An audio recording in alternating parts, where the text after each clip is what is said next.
이미 시작된 하나님의 나라라는 제목으로 하나님 말씀 증거하겠습니다. 이 땡스 기빙 시즌이 끝나면요, 이 숨 돌릴 틈도 없이 막 여기저기서 들리는 그런 소리가 있습니다. 음악 소리. 뭐지요?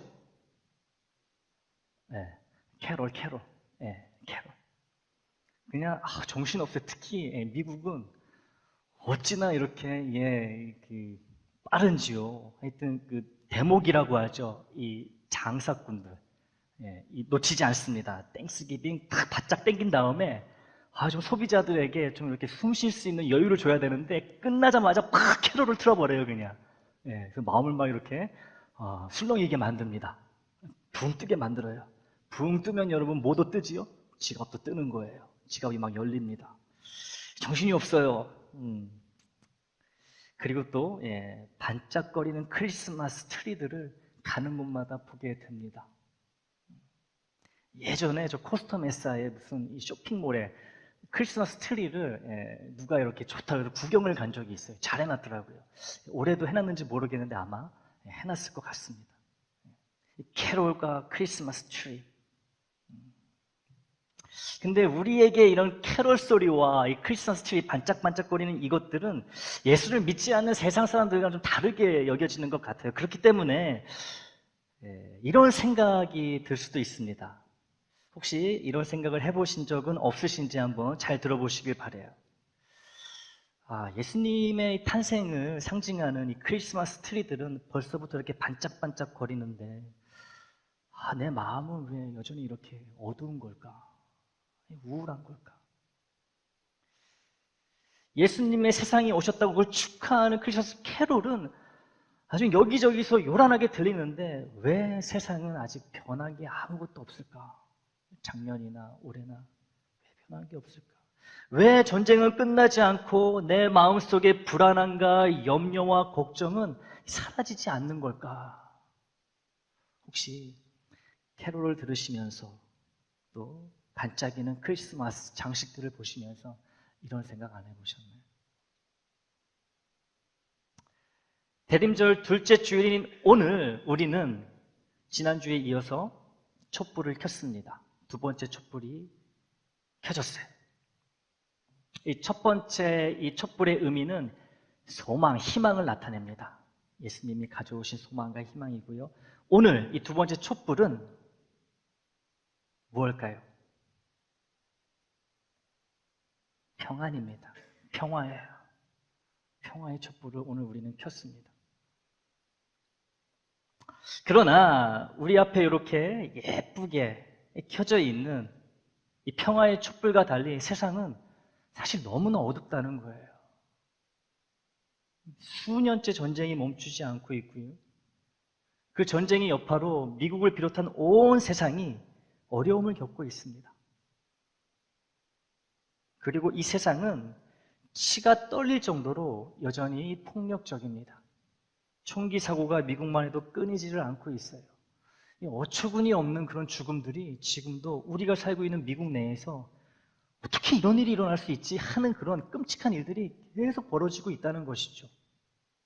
평화의 촛불이 켜진 오늘 이 시간에도 그렇다는 거예요. 구세주가 오셨다는데 왜 우리는 여전히 고단한 일상을 살아가고 있을까요? 왜 우리는 아픈 삶을 살아가고 있을까요?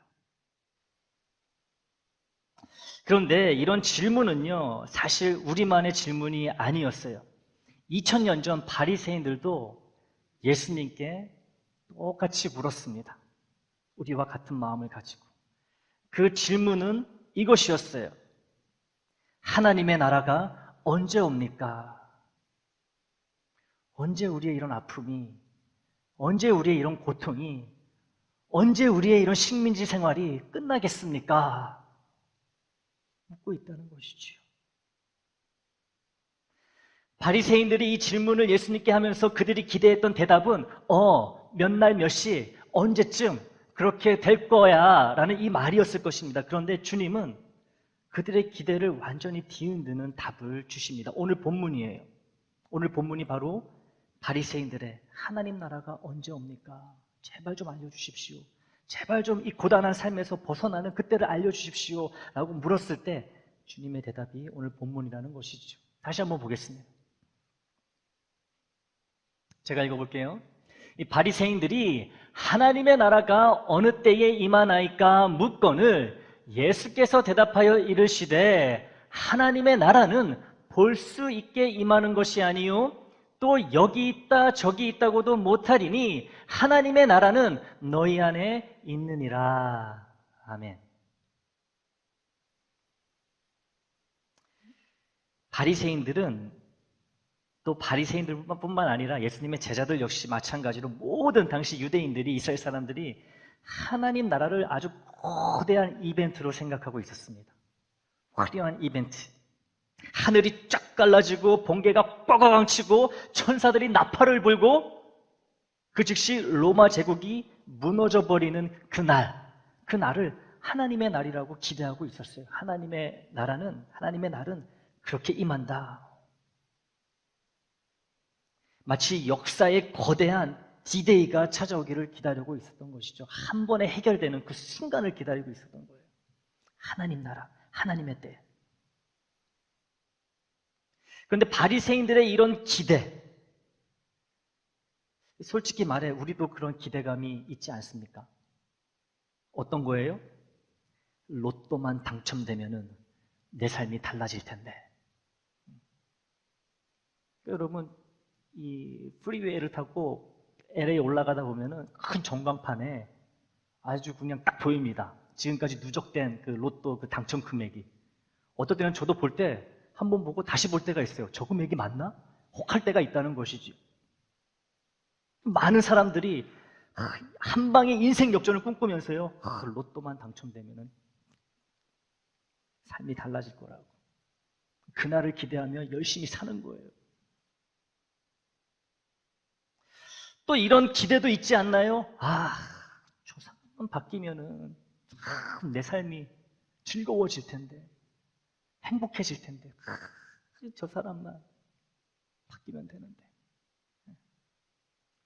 또 어떤 기대가 있습니까? 내 아이가 좋은 대학만 잘 가면, 좋은 곳에 취업만 잘 되면, 돈을 많이 벌면 그때는 두 다리 쭉 뻗고 잘 텐데. 부모로서. 우리는 늘 그렇게 되는 그날을 기다리고 있다는 것이죠, 사실. 한 방에 인생이 역정되는 그날을 기다리고 있다는 거예요. 마치 모든 문제가 단번에 해결되는 이 마법의 순간 같은 그때를 사실 우리들 기다리고 있다는 것이죠. 2000년 전 바리새인들처럼. 그런데요. 이런 기대를 가지고 있는 우리와 바리새인들에게 예수님은 분명히 말씀하십니다. 그거 아니라고 말씀하세요. 우리가 이렇게 기다리고 있는 하나님의 나라, 모든 게 한 번에 해결될 거라고 기대하고 있는 이 하나님 나라는 우리가 열심히 부지런히 찾는다고 해가지고 눈에 보이는 것이 아니라고 말씀하십니다. 또 여기 있다 저기 있다 이렇게 말할 수도 없는 게 하나님 나라라고 말씀하세요. 이 도대체 무슨 말씀인가? 보이지 않는 게 무슨 나라고, 아니 어디 있는지 딱 지목해서 말할 수 없는 게 무슨 하나님 나라인가? 근데 주님은 이렇게 말씀하셨다는 것이죠. 왜일까요? 예수님이 이어서 하시는 말씀을 보면 그 이유가 드러납니다. 이런 말씀을 하시죠. 하나님의 나라는 너희 안에, 즉 너희 가운데 너희와 지금 함께 있다라고 말씀하고 계세요. 어디 멀리 가서 찾을 필요도 없고요. 그날을 기다릴 필요도 없다는 거예요. 하나님 나라를 기다릴 필요가 없다는 거예요. 지금 있다는 거예요. 지금. 우리 안에 있고 또 우리와 함께 있다라고 말씀하세요. 이 말을 들은 바리새인들은 얼마나 당황했을까요, 여러분? 기대했던 대답이 이게 아닌데. 여러분, 잔뜩 뭔가를 기대하고 누구에게 질문을 했어요. 죄송합니다. 내가 듣고 싶은 대답이 있어. 반드시 그 대답을 듣고 싶어. 그래가지고 아주 그 질문을, 그 대답을 듣기 위해서 유도를 잘 해가지고 질문을 했어요. 근데 그 질문을 들은 사람이 내가 원하는 대답을 안 하고 전혀 딴 대답을 하면 여러분 우리가 어떤 반응을 보이죠? 눈이 어떻게 돼요? 동그래집니다. 그리고 이러고 가만히 쳐다보는 거예요. 당황스러우니까, 실망스러우니까. 바리새인들이 아마 그랬을 거예요. 뭐라고요? 지금 여기 하나님 나라가 우리와 함께 있다고요? 이 먼지가 풀풀 날리는 이 보잘것없고 가난한 이 거리 한복판에 이 로마 군인들이 지금도 우리 민족들을, 이스라엘 백성들을 괴롭히고 지나다니는 이 피곤한 일상 속에, 괴로운 일상 속에 하나님 나라가 이미 함께하고 있다고요? 이미 임했다고요? 눈이 그냥 크게 떠졌을 거예요. 막 튀어나오려고 그랬을 거예요. 아마 놀라가지고. 그리고 예수님이 미워지기 시작했겠죠. 듣고 싶은 대답을 안 하면 미워지잖아요. 근데 여러분, 맞아요. 예수님이 서 계신 바로 그 자리, 예수님과 함께하고 있는 그 자리가, 거기가 바로 하나님 나라라는 것이지요. 주님 답답하신 거예요. 하나님인 내가 지금 너희와 함께 있는데, 하나님 나라가 이미 너희 가운데 임했는데 어디 가서 찾냐 이거죠. 어디 가서. 이미 임했는데 나와 함께 있는 곳, 나의 말씀대로 순종하며 살아가는 그곳이 바로 하나님 나라고, 하나님이 이미 임했는데 눈에 보기에 막 찾으러 다니고 그런다고 볼 수 있는 게 아니라는 거죠. 이를 지금 우리의 상황에 비춰 말하면 이렇습니다. 하나님 나라는 국회의사당이나 세계 정상회담 같은 아주 그냥 거대하고 아주 어마어마한 자리에만 있지 않는다는 거예요. 우리의 부엌에서 식사 준비를 할 때도 하나님의 나라는 얼마든지 임합니다. 교회에서만 하나님의 나라가 역사하는 게 아니에요. 우리의 사무실 책상이나 일하는 자리, 아이들과 함께 앉아있는 거실, 퇴근 후 혼자 조용히 앉아있는 소파 한쪽에도 하나님 나라는 찾아오고 임한다는 것이지요. 단 조건이 있습니다. 예수님을 인정하고 주님으로 인정하고 따르는 마음이 있는 곳이라면 그것이 어느 곳이 되었든 하나님의 나라가 임한다는 거예요. 바로 그것이 예수님이 계신 곳이고 그것이 바로 하나님의 나라입니다. 그래서 예수님은 지금 여기 우리와 함께 계신 거예요. 여러분 믿으십니까? 하나님 나라가 지금 우리 가운데 임했다는 걸 믿으십니까? 눈에 안 보여요. 그렇죠? 하지만 우리는 느끼고 고백할 수 있다는 것이죠. 주님의 말씀을 듣고 있고 말씀대로 변화받으려고 준비가 되어 있고 말씀대로 살아가려고 이제 결단을 앞둔 우리, 하나님 나라라는 거예요. 하나님이 함께 하시고 주님이 함께 계시고 성령님이 역사하시는 지금 우리의 이 모임, 이게 또 교회라는 것이고요. 그런데 또 자연스러운 질문이 생깁니다. 이렇게 말씀을 드려도 이렇게 또 질문하시는 분이 계실 거예요. 아니, 목사님, 그건 그렇다 쳐도 왜 제 눈에는 하나님 나라가 여전히 보이지 않죠? 왜 전혀 느껴지지가 않죠? 우리 교회에 하나님 나라가 이루어지는 것 같지가 않아요. 왜 그럴까요? 좋은 질문입니다. 좋은 질문이에요. 예수님도 이와 관련된 질문에 대해 답을 주셨는데요.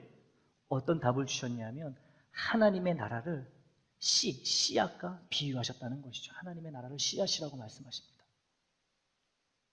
우리 예수님은 여러 상황에서 하나님 나라를 씨앗으로, 씨로 비유하셨어요. 여러분, 씨앗을 심었다고 해가지고 그 다음날 당장 싹이 났고 뭐 줄기가 나고 잎이 나가지고 막 열매가 맺히나요? 나무들, 큰 나무들 생각해 보세요. 그렇게 되지 않습니다. 비록 그 다음날, 그 다다음날 땅에 아무런 변화가 없을지라도 그 심겨진, 땅 속에 심겨진 씨앗 속에는 이미 그 나무의 DNA가 완벽하게 들어있잖아요. 겉으로는 작고 보잘것없어 보여도 그 안에는 생명력과 성장의 방향이 이미 결정되어 있다는 거예요. 그렇기 때문에 오늘 씨를 심었는데요. 사과나무 씨를 심었어요. 예를 들어가지고. 근데 아침에 부지런히 일어나가지고 좀 열매가 맺혔을까? 우린 이러지도 않거니와 여러분, 내일 아침에 일어나서 땅에 아무런 변화가 없고 그대로 있을지라도 실망합니까? 안 합니까? 우리 안 해요. 기다리고 때가 되고 물 주고 햇빛 받으면은 언젠가는 올라온다는 걸 의심하지 않기 때문에 그렇다는 거죠. 하나님의 나라가 그렇다는 거예요. 지금 당장 내가 막 느끼지 못할지라도, 고백하지 못할지라도 하나님의 나라는 이미 예수를 믿는 믿음, 나의 믿음 안에서 시작이 되었다는 것이지요. 기다리고 기다리다 보면은 결국에는 내가 보게 된다는 거예요. 믿음의 눈으로 반드시 보게 되어 있고 느끼게 된다는 것이죠. 여러분, 예수님이 이 땅에 오신 순간 하나님의 나라의 씨앗이 온 세상에 심겨진 것입니다. 예수님이 이 땅에 오시면서 지금은 작아 보일지 몰라도 예수님이 그 2000년 전에 뿌리신 그 씨앗은 지금도 자라고 있고 확장되고 있고요. 언젠가는 주님이 재림, 다시 오시는 그날에 큰 나무로, 큰 숲으로 자라날 것입니다. 우리는 이것을 믿고 있는 거예요. 의심하지 않는 거예요. 씨가 심겨졌기 때문에, 자라고 있다는 것을 믿기 때문에. 또 하나님 나라는 새벽과도 같습니다. 여러분, 새벽 4시에 환한가요? 어두운가요? 그때 안 일어나셔가지고 잘 모르시나? 깜깜해요. 새벽 4시 깜깜합니다. 하지만 여러분, 그 어둠은요, 밤의 어둠이 아니라는 것이죠. 밤의 어둠이 아니에요. 그럼 어떤 어둠이에요? 해가 이제 곧 뜨고 있다는 증거로서의 어둠이라는 거예요. 여러분, 밤 10시, 11시의 어둠하고 새벽 4시, 5시의 어둠은 질적으로 다른 것이죠. 하나님의 나라가 이 새벽과도 같다는 거예요. 예수님의 이 탄생은 첫 번째 해돋이, 하늘이 옅게 밝아지는 순간과도 같다는 거죠. 태양이 여러분 뜨기 시작할 때 갑자기 그냥 쨍하고 온 세상이 환해지지 않잖아요. 서서히 밝아지잖아요. 예수님이 오신 그 순간이 바로 이 첫 번째 해돋이, 하나님의 나라가 이제 서서히 시작했다는 것이죠. 그리고 우리 예수님의 다시 오신 재림은요, 정오의 태양, 한낮의 태양, 어둠이 완전히 사라지고 모든 것이 밝게 드러나는 때가 된다는 거예요. 그렇기 때문에 우리는 12시 정오가 온다는 걸 믿고 있기 때문에 여러분, 아직 새벽 4시, 5시 같이 어둑어둑하지만, 아직 새벽 미명이지만, 흐릿하지만 의심하지 않고 기다리는 거예요. 환하게 밝아질 거라는 것. 하나님의 나라가 그렇게 임한다는 것이죠. 그러니까 지금 여러분 피부로 못 느끼고 다른 교인들은 막 하나님 나라 어쩌고저쩌고 하고 막 좋아서 그러는데 나는 잘 모르겠고 걱정하지 말라는 거예요. 예수님을 믿는 믿음만 붙들고 있으면요, 나도 곧 그렇게 된다는 것이지요. 명확하게 보게 된다는 거예요. 그래서 우리는 지금 바로 그 사이, 이미 시작된 하나님 나라와 아직 완성되지 않은 하나님 나라 사이에 살고 있다는 것이죠. 그게 이미와 아직이에요. 이미와 아직.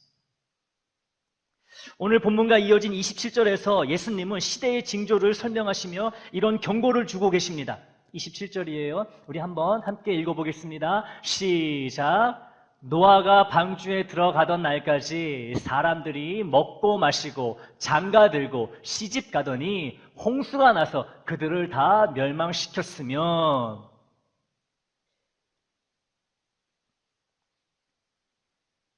이 말씀만 들으면 이 먹고 마시는 것, 이 결혼하는 것, 이거 죄처럼 여겨지기도 합니다. 근데 그 말씀이 아니에요. 이것들이 먹고 마시고 결혼하고 행복하게 지내는 것이 죄라고 지적하시는 말씀이 아니라는 거죠.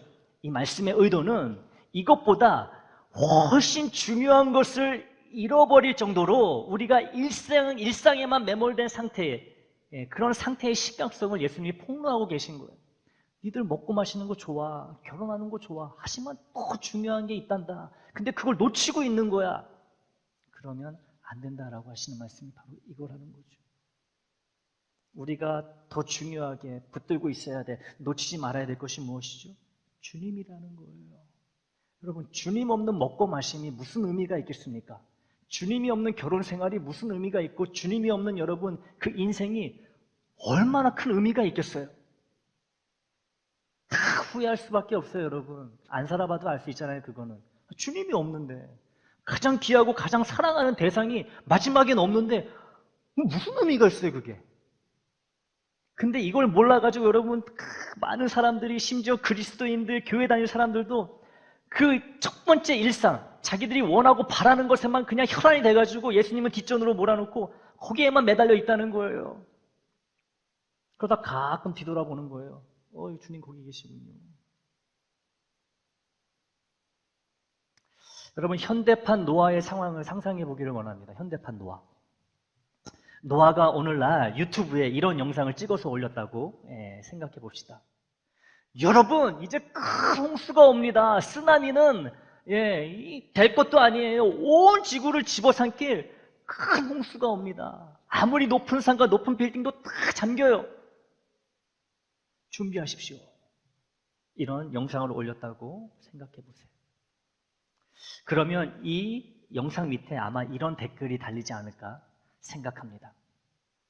하는 거예요. 아이고, 요즘도 이런 정신 나간 말을 하고 있고 그걸 또 믿는 더 정신 나간 사람들이 있네. 또 어떤 사람은요, 아이고, 무슨 말을 그렇게 서운하게 합니까? 며칠 뒤면 내가 눈이 파지도록 기다리고 있는 새 드라마가 방영되는데 홍수는 무슨 끔찍한 소리 하지 마세요. 또 어떤 댓글은, 아유, 주식이 이렇게 팍팍 오르고 있는데 종말은 무슨 종말? 너나 준비 잘하세요. 여러분, 사람들은요, 특히 세상 사람들은 늘 당장의 관심사, 눈앞에 재미에 파묻혀가지고요, 하나님 나라가 귀한 걸 모르고 하나님의 나라의 실제를 놓쳐버린다는 것이죠. 그러니까 믿음이 없는 거죠. 항상 눈앞에 있는 게 제일 중요한 거예요. 뭐가 됐든 간에. 내 당장의 관심사가 이게 해결이 돼요. 안 되면 안 되는 난리가 납니다.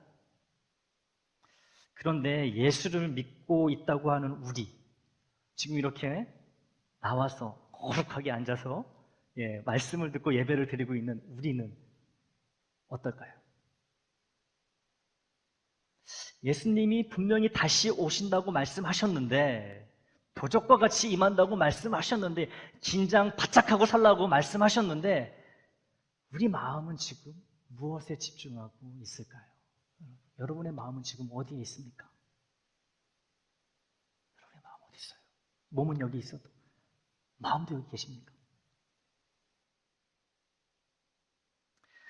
예수님은 이어지는 32절에서 다음과 같이 경고하십니다. 32절 말씀 띄워주세요. 함께 있습니다. 시작. 롯의 철을 기억하라. 다시 한번. 롯의 철을 기억하라. 32절이에요. 이 경고는요, 예수님이 우리에게 주신 여러 경고 중 가장 짧습니다. 가장 짧은 경고예요. 하지만 가장 무겁고 강렬한 말씀 중에 하나가 됩니다. 롯의 철을, 롯의 아내를 기억하라. 본 적도 없는데 여러분, 그 당시 사람들도 롯의 아내를 기억하라는 게 무슨 말일까요? 롯의 아내는 비록 몸은 소돔을 떠나 피신하고 있었지만, 왜냐하면 이제 유황으로, 불로 하나님이 이제 소돔과 고모라를 멸하시잖아요. 근데 이제 아브라함의 족하고 식구니까 하나님이 은혜를 베푸셔가지고 롯의 가족을 대피시키시잖아요. 그래서 막 열심히 도망갑니다. 살아야 되니까. 롯의 아내가 막 남편 롯의 손을 붙잡고 막 갔겠지요. 하지만 몸은 소돔을 떠났지만 롯의 아내의 마음은 아직 어디에 있어요? 소돔에 있었다는 거예요. 소돔에. 그래서 뒤를 돌아보지 말라는 하나님의 말씀을 어길 수밖에 없었습니다. 여러분, 하나님의 말씀이 아무리 분명하게 주어져도요, 내 마음이 그 말씀과 함께하지 않으면요, 방법이 없어요. 롯의 아내 보십시오. 하나님의 말씀대로 지금 유황이 이 불덩어리들이 막 쏟아지고 있는데, 하나님 말씀대로 이루어지고 있는데, 그 놀라운 일을 행하시는 무서운 하나님이 분명히 돌아보지 말라고 말씀하셨는데 뭐예요? 마음이 소돔에 있다 보니까 돌아본 거예요, 그냥. 이 마음 여러분, 이게 어렵습니다. 뒤를 돌아봤어요. 잘 아시는 것처럼 돌아본 그 즉시 어떻게 되었죠? 롯의 아내가 소금 기둥이 되었어요. 그 자리에서 그대로. 여러분, 여러분의 소돔은 무엇입니까? 여러분의 소돔은 무엇이에요? 롯의 아내가 붙잡고 있었던 것처럼 우리도 놓지 못하는 소돔이 있지 않습니까? 소돔? 그 소돔은요, 어쩌면 나의 통장 잔고 숫자일 수도 있습니다. 뭐 얼마 들어있지도 않은데 맨날 들여다보는 거죠. 아침마다 일어나가지고. 통장 잔고 뭐 1원도 안 늘어날 텐데 맨날 보는 거예요. 보면서는 네가 나의 미래야. 집착하게 되는 거예요. 이게 소돔이 될 수 있다는 거예요. 그리고 또 이런 마음, 나는 항상 옳고 너는 항상 틀리다는 이 오만한 마음이 나의 소돔일 수 있다는 거예요. 이걸 붙잡고 살아가는 거예요. 남의 이야기를 듣지 않습니다. 내 이야기가 틀리면. 그러면 항상 나와 다른 이야기하면은 네가 틀린 거야. 당신이 틀린 거야. 이 오만한 마음, 이걸 붙들고 살아가는 게 나의 소돔일 수 있다는 거예요.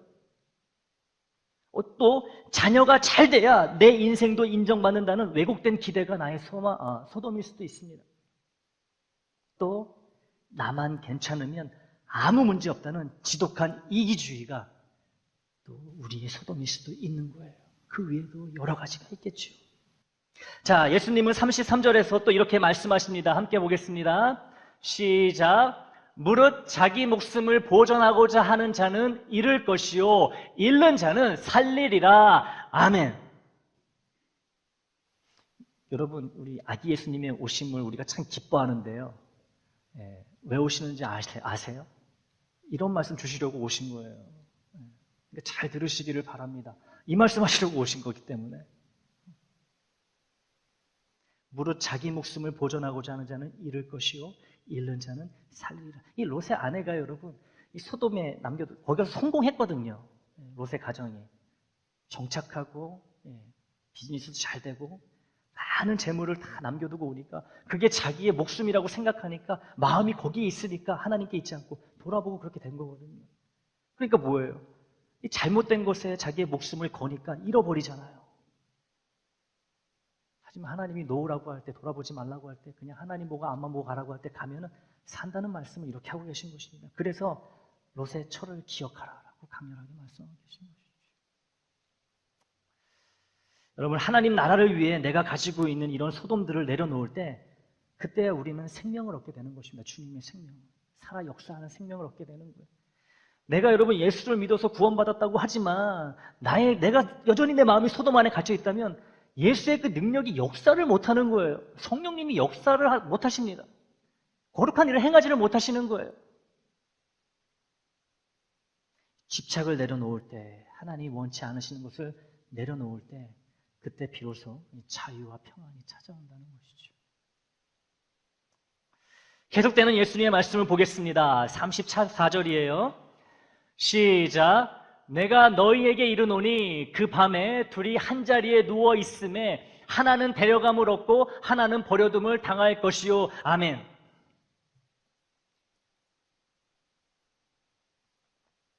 여러분, 이 말씀은 어떤 사람에게 주시는 말씀이냐 하면요, 이런 사람입니다. 잘 들어보세요. 아니 목사님, 자꾸 나만 보면 예수 믿으라고 하시는데 내 아내가 얼마나 그 믿음이 좋고 교회를 열심히 다니는데요. 나는 우리 아내 이제 천국 올라갈 때 그 치맛자락 붙잡고 올라가면 되니까 걱정하지 마세요. 부부는 한 몸이라면서요. 하나 되게 하셨다면서 하나님이. 이런 사람들에게 주시는 말씀입니다. 여러분, 우스갯소리지만 실제로 이런 분들이 있어요. 많아요. 남편 바지가랑이 붙잡고 가면 된다. 아내 치맛자락 붙들고 가면 된다. 여러분, 밤에 둘이 한자리에 누워있는 거 누구 얘기입니까? 부부 얘기예요. 부부 얘기. 하나는 데려감을 얻고 하나는 버려둠을 당한다. 하나는 천국 가고 하나는 지옥 간다는 거죠. 쉽게 말하면.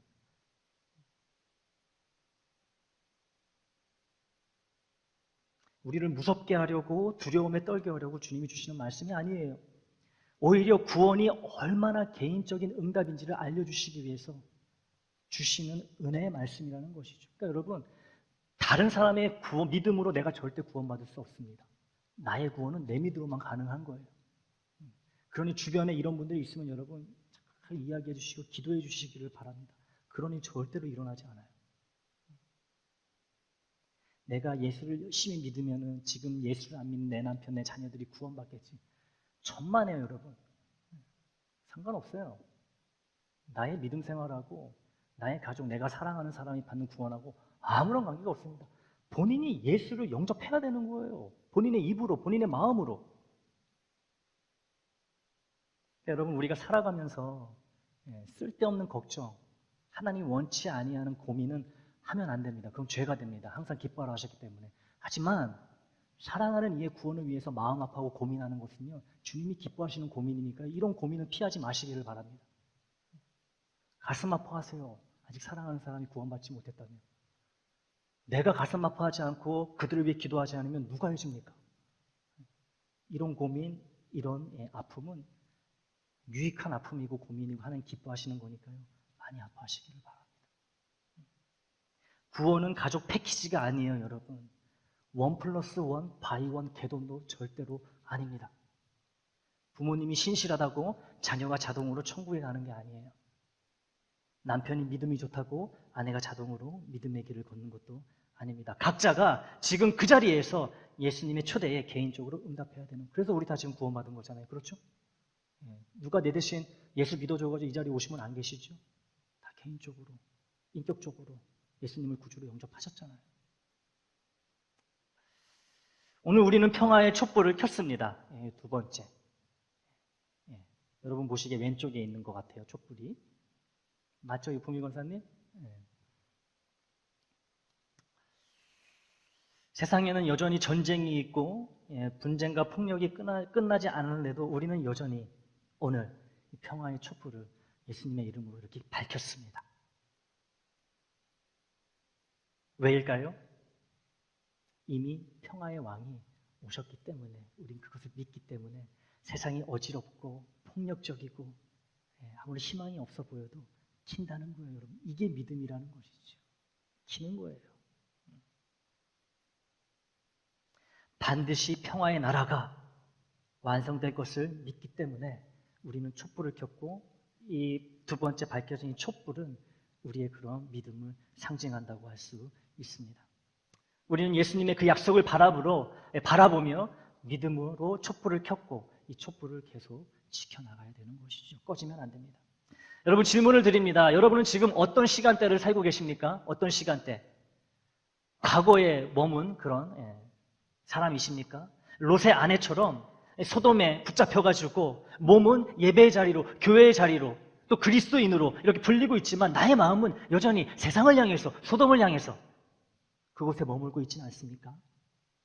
아니면 또 미래만 하염없이 바라보고 있는 분들이 계십니까? 언제 오시나요? 언제 오시나요? 아무것도 안 하면서 다 포기하고 언제 오시나요? 이것만 묻고 계시는 분이 계십니까? 아니면 현재를 살고 계십니까? 오늘 이 자리에서 하나님 나라를 선택하는 그런 믿음으로 살고 계십니까? 여러분, 이 1, 2, 3번 중에 어디에 속하셔야 되겠어요? 현재를 사는 사람이 되셔야 됩니다. 현재를 사셔야 돼요. 우리는 믿음으로 하나님의 나라가 완성될 것을 바라보지만 현재를 충실히 살아야 되는 것이지요. 기억할 것은 기억하되 기억하지 말아야 될 것은 기억하지 않고. 여러분, 하나님 나라는 이미 시작되었습니다. 믿으십니까? 예수님이 오심으로 시작되었어요. 아직 완성되지 않았지만 반드시 완성될 것입니다. 이것을 꼭 믿으시기를 바라요. 믿으시면 하나님이 기뻐하십니다. 스스로에게 물어보시기 바랍니다. 내 마음속 소돔은 무엇인지, 내가 내려놓지 못하고 붙잡고 있는 것은 무엇인지, 예수님보다 더 의지하고 사랑하고 좋아하는 것은 무엇인지 한번 물어보시기를 바라요. 다 있잖아요, 솔직히. 그런 나에게 예수님이 지금 조용히 물으십니다. 내가 너의 왕이 되어도 괜찮겠니? 너의 왕이 되어도 되겠니? 물으신다는 것이죠. 여러분의 대답은 무엇입니까? 이 대림절, 평화의 왕을 우리 삶의 왕으로 다시금 모시지 않으시겠습니까? 하나님 나라는 멀리 있는 미래가 아닙니다. 지금 여기에서 내가 주님의 믿음으로 yes, 예라고 대답하는 그 순간 하나님 나라는 시작되고 우리 가운데, 우리와 함께 있는 줄 믿습니다. 그 나라가, 그 하나님 나라가 나를 통해, 우리를 통해 흘러가기를, 주님의 그 평화가 우리로부터, 특별히 우리 애장으로부터 시작되기를 우리 주 예수 그리스도의 이름으로 축원합니다.